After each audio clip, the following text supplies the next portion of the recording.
राजकारणात तुमच्यावर अनेक जबाबदाऱ्या असतात. एकदा राजकारणात सक्रिय झालं ना की अनेक गोष्टी घडत असतात. त्यातून काही तुमचे मित्र बनतात तर काही तुमचे शत्रू बनतात. आणि या सगळ्या गोष्टी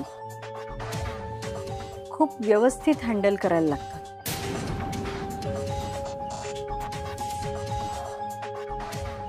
निवृत्ती डुमरे पुरुषोत्तमच्या हाताखाली काम करणारा एक साधा कार्यकर्ता. तो तुमच्या बाबांच्या पक्षात होता, पण काम मात्र विरोधी पक्षाचं करायचं. इकडच्या बातम्या तिकडे करायचं. त्यातच काहीतरी झालं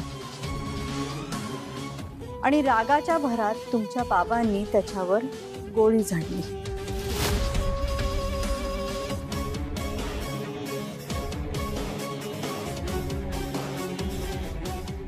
आणि हे सगळं आपल्या फार्म हाऊसवर झालं. तुझ्या बाबांनी ते फार्म हाऊस विकलं. पण ह्या सगळ्या प्रकरणानंतर त्यांच्या एक गोष्ट लक्षात आली की हे सगळं त्यांच्या खूप अंगाशी येणार आहे. आणि म्हणून त्यांनी पुरुषोत्तमला बोलवून घेतलं. खूप विनवणी केली. तेव्हा पुरुषोत्तम हा आरोप स्वतःवर घ्यायला तयार झाला. तुझ्या बाबांनी पुरुषोत्तमला वचन दिलं होतं की ते त्यांना लवकरात लवकर तुरुंगातून बाहेर काढतील. पुरुषोत्तमनी सगळे धागेदोरे, सगळे पुरावे नष्ट केले. अगदी निवृत्ती डुमरे जिथे आला होता तो रेकॉर्ड सुद्धा पुसून टाकला त्यांनी. खूप पैसे खर्च केले, पण एकही पुरावा ठेवला नाही. पण खून झाला हे तर उघड होतं ना. म्हणून पुरुषोत्तमनी सगळा आरोप स्वतःवर घेऊन ते तुरुंगात गेले. एकाच आशेवर की तुझे बाबा त्यांना लवकरात लवकर तुरुंगातून बाहेर काढणार होते. आणि 3 महिन्यात तुझ्या बाबांना हार्ट अटॅक आला आणि ते गेले. मी पण त्याच धक्क्यात होते. काहीच करू शकले नाही अरे मी पुरुषोत्तमसाठी. वकिलांनी सुद्धा त्यांची खेळी खेळली आणि पुरुषोत्तमना 8 वर्षाची शिक्षा झाली. तुझे बाबा गेल्यानंतर बऱ्याच वेळानंतर मी सावरले. लोकांची, वकिलांची मदत घेऊन परोलवरती पुरुषोत्तमना बाहेर आणलं. पुरुषोत्तमनी आयुष्य पणाला लावलं रे आपल्यासाठी. ऐन उमेदीत तुरुंगात घालवलेत त्यांनी दिवस. आता मला सांग, ज्या माणसाने आपल्यासाठी एवढं केलं त्या माणसासाठी काही करायची आपली जबाबदारी नाहीये का? पुरुषोत्तमना सोडवण्याआधीच तुमचे बाबा गेले. हो, पण त्यांची खरंच खूप इच्छा होती की पुरुषोत्तमनी लवकरात लवकर बाहेर यावं. आणि म्हणून मी हा सगळा खटाटोप केला. आणि अरे वेदांत, इतकं सगळं झालं तरी सुद्धा पुरुषोत्तम आपल्याकडून काही पैसे घेत नाहीत. मी स्वतः किती वेळा द्यायचा प्रयत्न केला, पण नाही घेत अरे ते पैसे.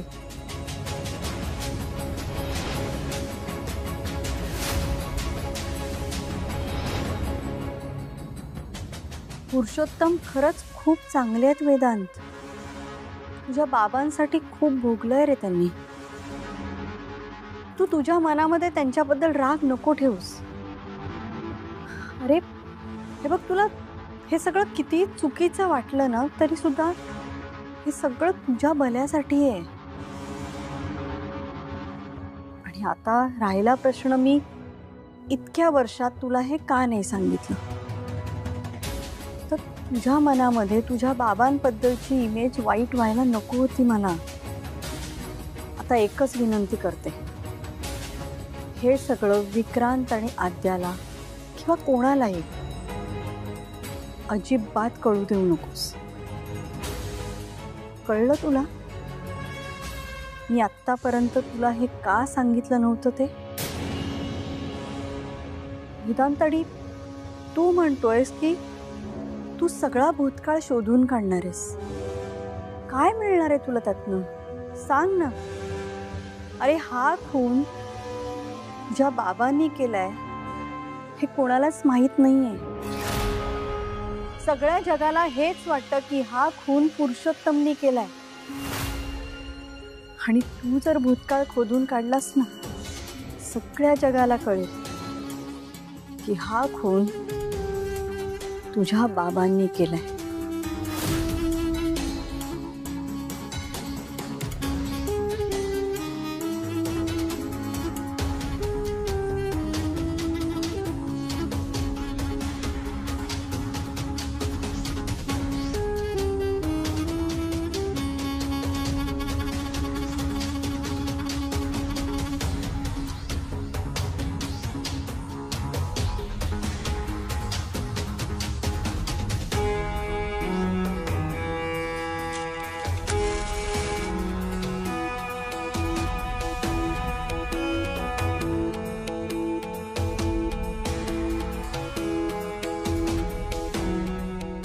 बाबा, तुम्ही खरंच खून केलाय का?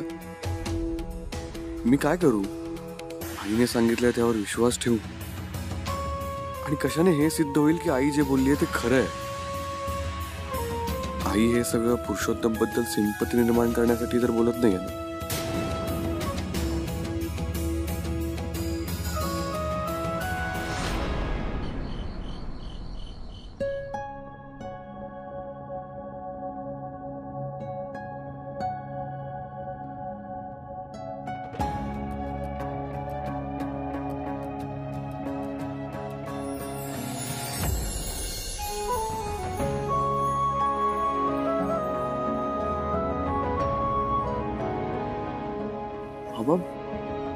राजा राजा कसा आहेस?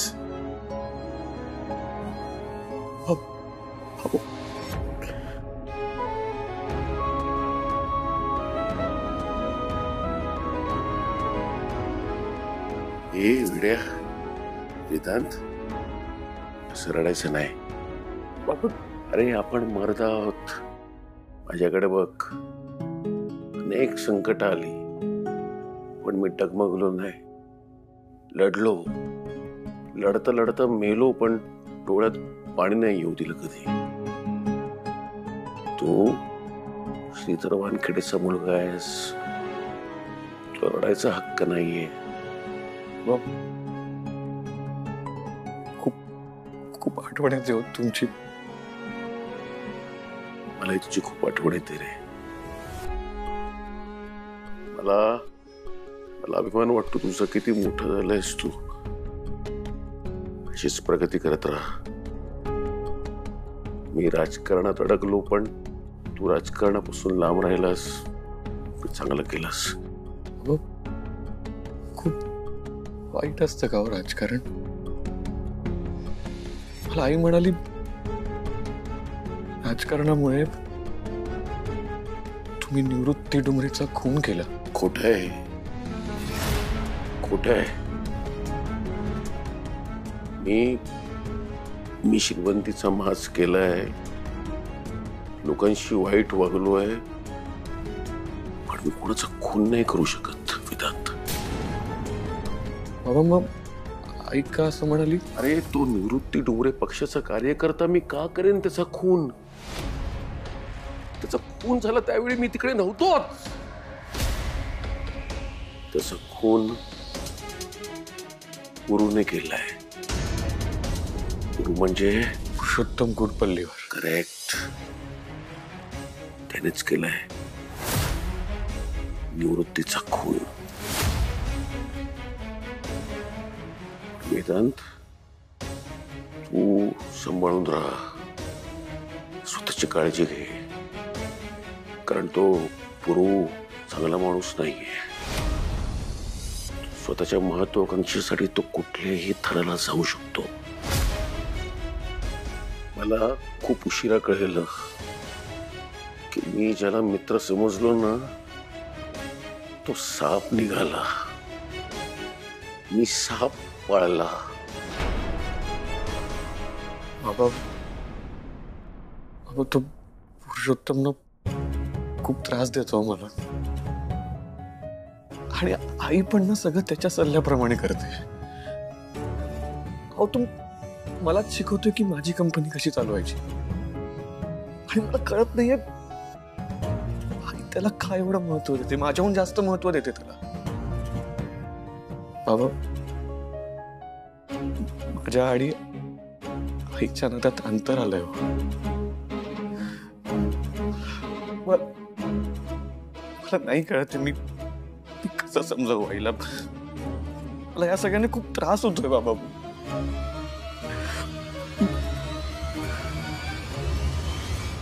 बाबा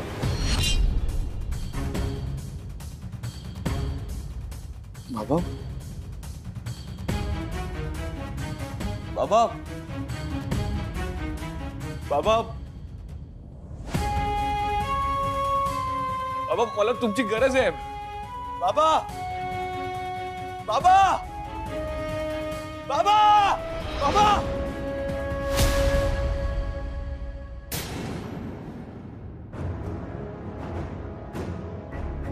बाबा कसे आले स्वप्नात? इतकी वर्ष असं कधीच झालं नाही, मग आत्ताच का?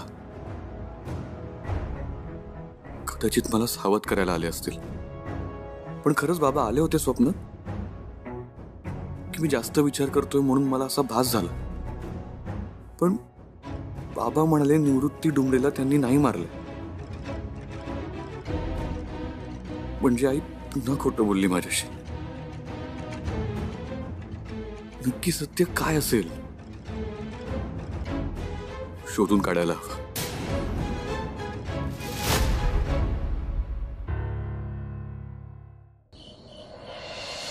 माझं नाव घेऊन खोटं बोलतेस तू? तुला लाज नाही वाटत? तू वेदांतला सांगितलंस की निवृत्ती डोंगरेचा खून मी केलाय? माझ्याशी ह्या आवाजात बोलायचं नाही. बोलणार, कारण तू माझ्या पोटच्या मुलाला माझ्याविषयी खोटं सांगितलंस. आणि तुला काय माहित ग मी खून केला की नाही ते? तू होतीस तिकडे, मी सगळं तुला सांगितलं होतं स्वच्छ, पण नाही तुझा विश्वास ना माझ्यावर, तिथं पुरूवरती विश्वास. हो नाहीये माझा तुमच्यावर विश्वास. खोटं बोलता तुम्ही, खोटारडे आहात तुम्ही. तुमच्या सगळ्या भानगडी त्या निवृत्तीला माहिती होत्या ना, म्हणूनच तुम्ही त्याचा काटा काढलात. तुमच्यामुळे पुरुषोत्तमला शिक्षा झाली. त्याची आयुष्यातली महत्वाची 8 वर्ष त्यांनी जेलमध्ये काढली. त्याचं आयुष्य उद्ध्वस्त केलंय तुम्ही. त्या पुरूचे कोडवे गाऊ नकोस माझ्या समोर. त्याला चांगलं ओळखतो मी, काय लायकीचा आहे तो मला माहिती आहे. तुमच्यासारखा खोटारडा तरी नाहीये तो. बघ हात सोडतो तुझ्या समोर. तू आयुष्यभर माझ्यावर विश्वास नाही ठेवलास, पण आता वेदांतवर तरी विश्वास ठेव. वेदांचं तर तुम्ही काही मला सांगूच नका. त्या अमूल्याच्या मागे वेडा झालाय तो. माझा तुमच्यावरही विश्वास नव्हता आणि वेदांतवरही नाहीये. तुला लाज नाही वाटत असं बोलायला? वेदांतवर विश्वास नाही आणि त्या पूर्वर विश्वास आहे. हो आहे पुरुषोत्तमवरती विश्वास माझा, कारण ते तुमच्यासारखं फसवत तरी नाही. अगं बाई मी नाही फसवलं, सगळे तुझ्या मनाचे खेळ आहेत. एवढी हिंमत आहे ना तुझ्यात, तर मग जाऊन सांग ना वेदांतला की त्याच्या बापाचा म्हणजे श्रीधर वानखेडेचा खून मीच केला म्हणून. सांग जाऊ, कारण तू जीव घेतलास माझा. मला हार्ट अटॅक आला होता, तू समोर होतीस पण तू काही केलं नाहीस. तडफडत होतो आणि तडफडत राहिलो, पण तू काही केलं नाहीस. तुम्ही तुमच्या कर्माची फळं भोगली.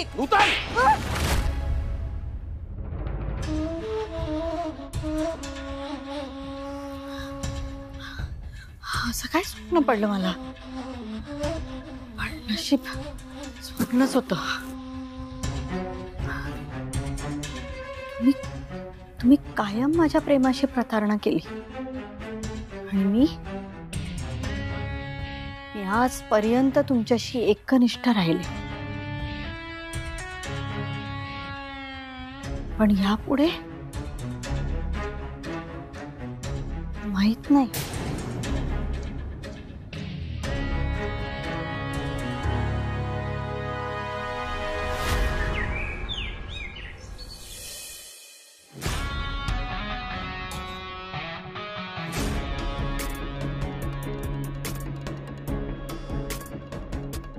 हाय, हाय हॅलो मॉर्निंग एव्हरीवन. मी साहित्या. आय अज्युम तुम्हा सगळ्यांना माहित असेल माझ्याबद्दल. Never mind, let me introduce my self. This is साहित्या, VW इन्फ्राची नवीन CEO. आजपासून तुमच्यासोबत कामाला सुरुवात करते. म्हणजे आजपासून आपण सगळे ॲज अ टीम काम करणार आहोत. आय होप तुम्ही सगळे मला कोऑपरेट कराल. Come on guys, I can't hear you. म्हणजे मी स्वतःची ओळख करून दिली आहे, तरी तुम्ही अजून स्वतःची ओळख करून दिलेली नाहीये. Hi, your good name? Shripad. Okay, which department?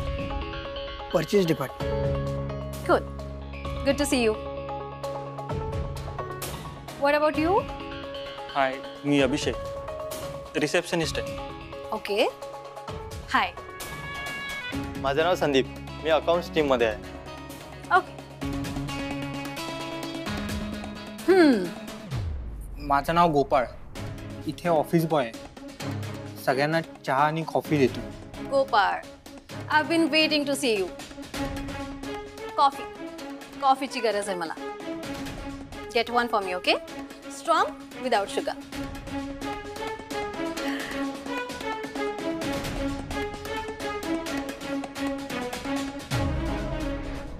हाय. तुझा चेहरा का असा झालाय? म्हणजे तुला आवडलं नाही का मी इथे जॉईन झाले ते? नाही, असं काही नाही. गुड. बाय द वे, तुझं नाव आणि जॉब प्रोफाईल? मी विजय, वेदांत सरांचा सेक्रेटरी. अच्छा, म्हणजे सगळ्यात महत्वाचा माणूस.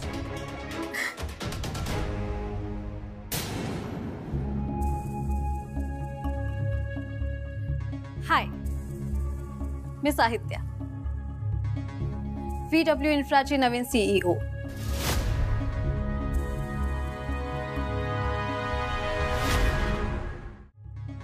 मी साहित्या, VW इन्फ्राची नवीन CEO. हाय, मी अमूल्य तुंपलवार. हा, इंटरेस्टिंग नेम. कोणत्या डिपार्टमेंटमध्ये काम करतेस? नाही, ॲक्च्युली मी आद्या फॅशन वर्ल्डमध्ये काम करते. म्हणजे आय नो. म्हणजे वेदांत वानखेडेंच्या बहिणींची company, right? Right. Okay. So आता आपल्या सगळ्यांची ओळख झालीच आहे. आजपासून आपण सगळे ॲज अ टीम एकत्र काम करणार आहोत. ओके. पण हा, I just want to mention की आपण सगळे वेदांत वानखेडेंच्याच गायडन्स खाली काम करणार आहोत. विजय, मी इथे सेटल होईपर्यंत माझी कामात मदत करशील प्लीज? म्हणजे जोपर्यंत मी माझा सेक्रेटरी अपॉइंट करत नाही तोपर्यंत मला तुझी मदत लागेल. करशील प्लीज? हो. परफेक्ट. बरं, मी कुठे बसायचंय? म्हणजे माझा डेस्क, माझी केबिन, तेही दाखव ना. हो, या.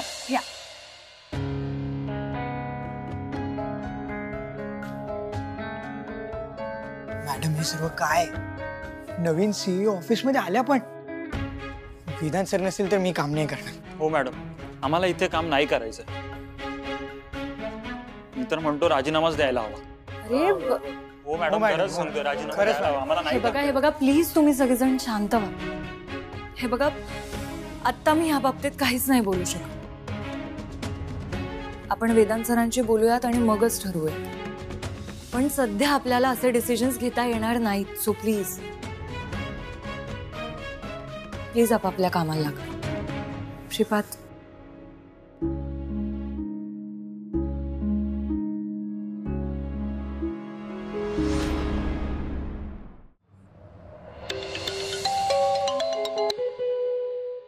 Sir, good morning. Good morning. पोहोचलास तू ऑफिसला? हो सर, कधीच.